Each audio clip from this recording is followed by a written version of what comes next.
Good morning, students. 12th Biology, page number 150, 9.2 gene therapy. மரபணு சிகிச்சைன்றதை எளிமையாக சொல்லப்போனால், நம்ம பிறக்கும்போது நம்ம செல்லில் ஏதாவது ஒரு ஜீன் குறைபாடு இருக்குமே ஆனால் அந்த குறைபாடுடைய அந்த ஜீனை எடுத்துகிட்டு வேறு ஒரு ஜீனை உள்ளுக்கு இன்சர்ட் பண்ணி அந்த நோயை, அதனால் வரக்கூடிய அந்த நோயை சரி பண்ணக்கூடிய அந்த முறைக்கு பேர் தான் என்னது மரபணு சிகிச்சைன்ற பேர். அதை பற்றி இன்னைக்கு கொஞ்சம் நம்ம தெளிவாக பார்ப்போம். If a person is born with a hereditary disease, can a corrective therapy be given for such disease? Yes, this can be done by a process known as the gene therapy. நம்ம ஒரு குழந்தை பிறக்குது அல்லது ஒரு மனிதன் பிறக்கணும். அந்த பிறக்கும்போது அந்த மனிதனுக்கு என்னது மரபிய நோயோடு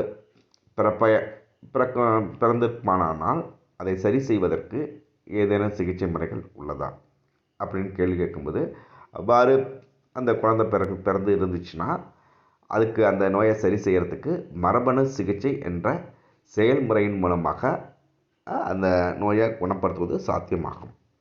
This process involves the transfer of a normal gene into a person's cells that carries one or more mutant alleles.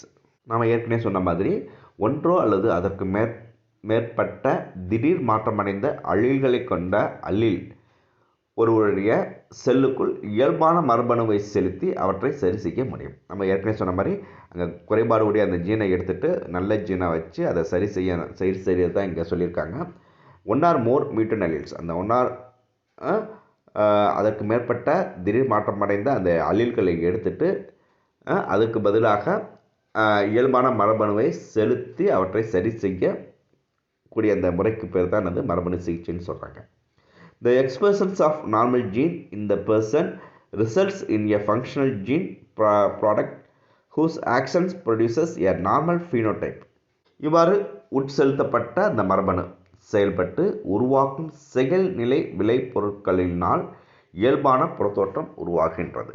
whose actions produce a normal phenotype. இந்த மாதிரி என்னது அந்த அந்த டிஃபெக்டிவ் ஜீனை அது என்னது சரியான அந்த புறத்தோற்ற பண்பை அது ஏற்படுத்தாது. அதனால அந்த அந்த பழுதுபட்ட அந்த ஜீனை எடுத்துட்டு அதுக்கு பதிலாக அந்த புதிய ஜீனை வைக்கிறாங்க. அந்த புதிய ஜீன் வைக்கும்போது அது நார்மல் ஃபினோடைப்பை உருவாக்குது, ஒரு இயல்பான ஒரு புறத்தோற்றத்தை உருவாக்குதுன்னு சொன்னாங்க. Delivery of the normal gene is accomplished by using a vector. இந்த மாதிரி இருக்கக்கூடிய இயல்பான ஒரு ஜீனை அல்லது அல்லீல்களை செல்லுக்குள் செலுத்தக்கூடிய பணியை செய்யக்கூடியது என்னது ஒரு கடத்தி மூலம் செயல்படுத்தப்படுகின்றது. இந்த டிஃபெக்டிவ் ஜீன் இருக்க அந்த டிஃபெக்டிவ் அல்லீல்ஸை வெளியில் எடுத்துட்டு அதுக்கு பதிலான ஒரு இயல்பான அல்லீலை செல்லுக்குள்ளே செலுத்தக்கூடிய வேலையை எது பண்ணுதுன்னா ஒரு கடத்தி மூலம் செயல்படுத்தப்படுகின்றது. கடத்தின்றது vector, using a vector. Vector தான் கடத்தின்னு சொல்லுவாங்க. அதுதான் எடுத்துக்கொண்டு போய் உள்ளுக்கு வைக்கக்கூடியது. வெக்டாருக்கு சிம்பிள் எக்ஸாம்பிள்ஸ் நம்ம சொல்ல போனோம்னா நம்ம என்னது மஸ்கிட்டோவை சொல்லலாம். அது நோயை பரப்பக்கூடிய ஒரு மூலமாக கருதப்படுது vector. The main thrust of gene therapy has been directed at correcting single gene mutations as in cystic fibrosis and hemophilia.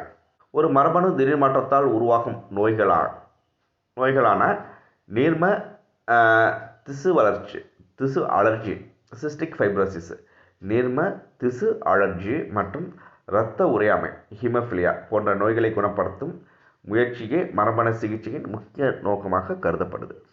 The main thrust of gene therapy, இதோட முக்கிய நோக்கம் என்னன்னு பார்த்தோம்னா has been directed correcting single gene mutations as a cystic fibrosis and haemophilia. Cystic ஃபைப்ரோசிஸ்ன்றது நீர்ம திசு வளர்ச்சி and ஹீமோஃபிலியான்றது இரத்த உறையாமை நோய். இந்த ரெண்டு நோய்களையும் குணப்படுத்தக்கூடிய முறையே மரபணு சிகிச்சை முறையாக கருதப்படுது. இதோட முக்கிய நோக்கமே இதுதான். இந்த நோயை குணப்படுத்துறது தான் இந்த சிகிச்சை முறையான முக்கியமான நோக்கமாக கருதப்படுது. At present most genetic diseases have no effective treatment and so gene therapy could offer hope for many people. இப்போ இருக்கக்கூடிய பெரும்பாலான மரபியல் நோய்களுக்கு இன்று வரை சரியான சிகிச்சை முறை இல்லை. இந்த மரபணு சிகிச்சை ஒன்றே பலருக்கும் நன்மை அளிக்கக்கூடியதாக கருதப்படுகின்றது.